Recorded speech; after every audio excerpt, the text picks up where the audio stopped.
we look at the history of anti-apartheid struggle and armed resistance. We look at the book penned by Yunus Carrim, Attacking the Heart of Apartheid, the ANC's MK Special Operations Unit. Now, the book tells stories of those involved in the armed struggle. It also focuses on the most daring and high-profile attacks against the apartheid state in the 1980s. The history is brought to life through the voices of its surviving participants.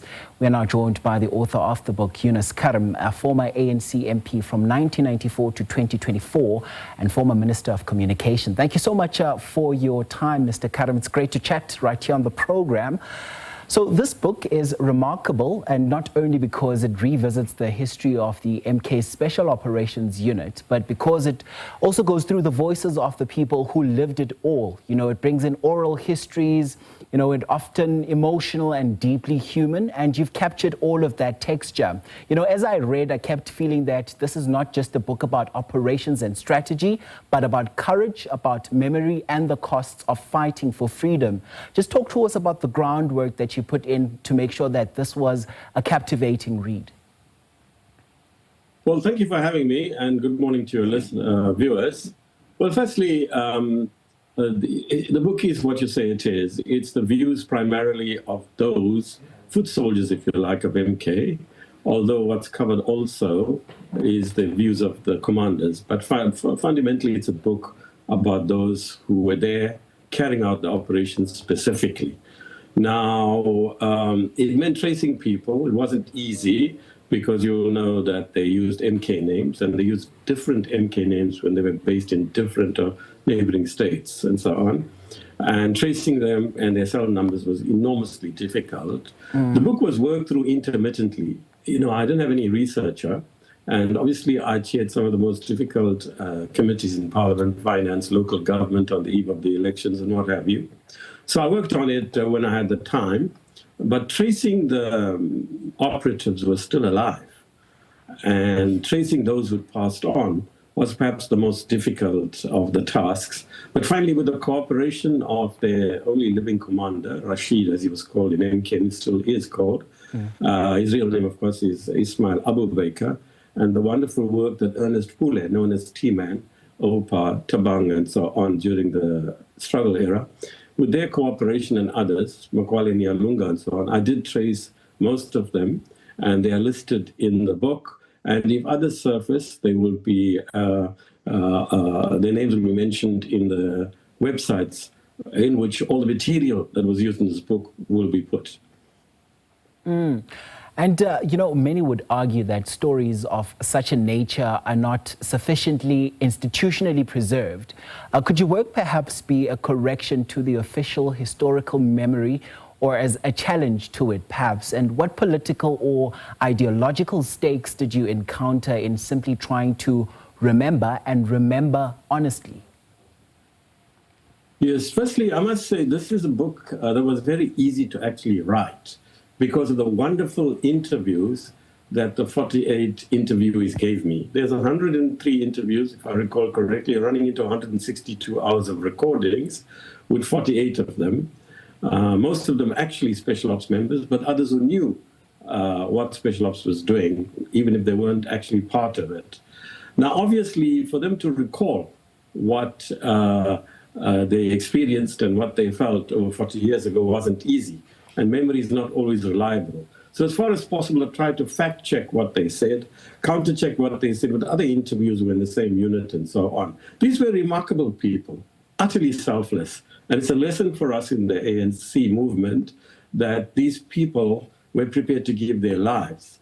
And right now, the ANC is far removed from that. The ethos is of me-ism. It includes all of us. I was a public representative for 30 years. But what I got out of these people is the humility, is their sense of sacrifice, is their commitment, and their deep sadness as to how marginalized they are and how distracted they are from where the country is right now and their movement which they serve so selflessly. I think really they were remarkable operations. This unit was specifically set up after Oliver Tambo and a high-level delegation left Lusaka for Vietnam to get some lessons drawn from the Vietnamese experience of national liberation.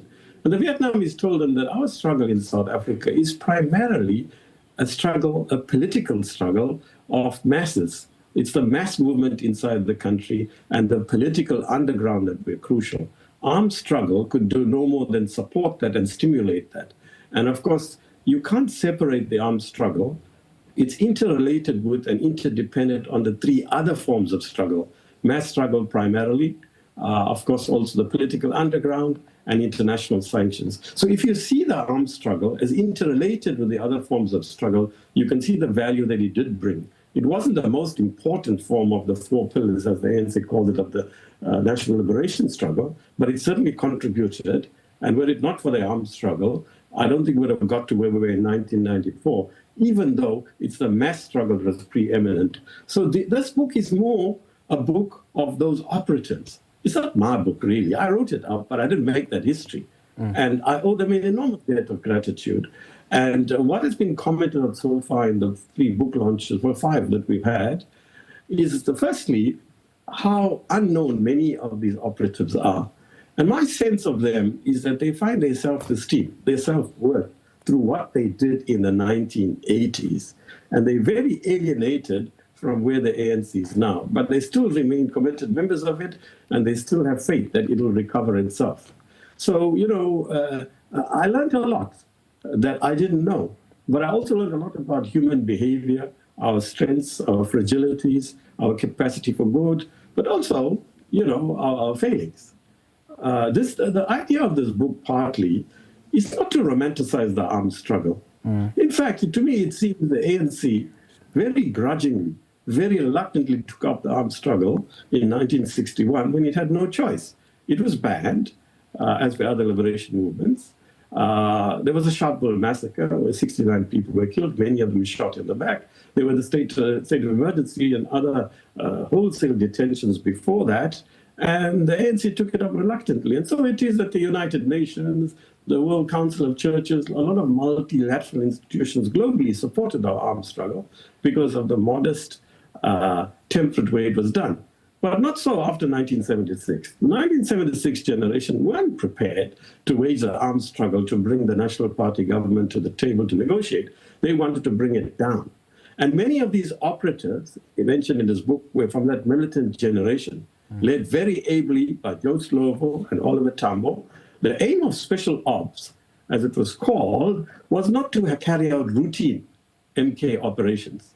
It was to target high-profile, high-visibility, high-impact, strategic, economic, and military targets. Their members, Special Ops members, were given special training, additional resources, given full attention by Oliver Tambo and Joe Slovo themselves, were allowed to operate anywhere in the country, unlike the other MK machineries, which were stuck to geographical regions. And obviously, they were favored, and therefore they did better. But they also did better because they had wonderful commanders below Joe Slovo. There was Obadi, then came Chris Nungu, then came Rashid, then came Lester Dumakude. Yeah, and you know... These are remarkable people. They're barely known to the younger generation. Yeah. And to many in the ANC of the older generation, too. Yeah, and you actually just said, you know, something that I'd like for us to backtrack on before we get back onto the book, you know. You said something that curious me just latched on now, Mr. Carrim, where you said that, you know, the ANC of this current day suffers of a syndrome called me-ism, you know, and this is also at a time where we are having conversations on how the party will be renewing itself, you know, and self-correcting. Do you think there's still room and space for that all? Yes, I do think so. I do think we can do much more, all of us, not just the leadership. I do think there's no other choice. I feel that the ANC movement is extremely challenged. But of course, others, your viewers, may not agree, or probably won't agree. But I think it still remains the only hope for the country. But more importantly, I think, and I've been saying this for some years now, as have others, that we have to revive civil society.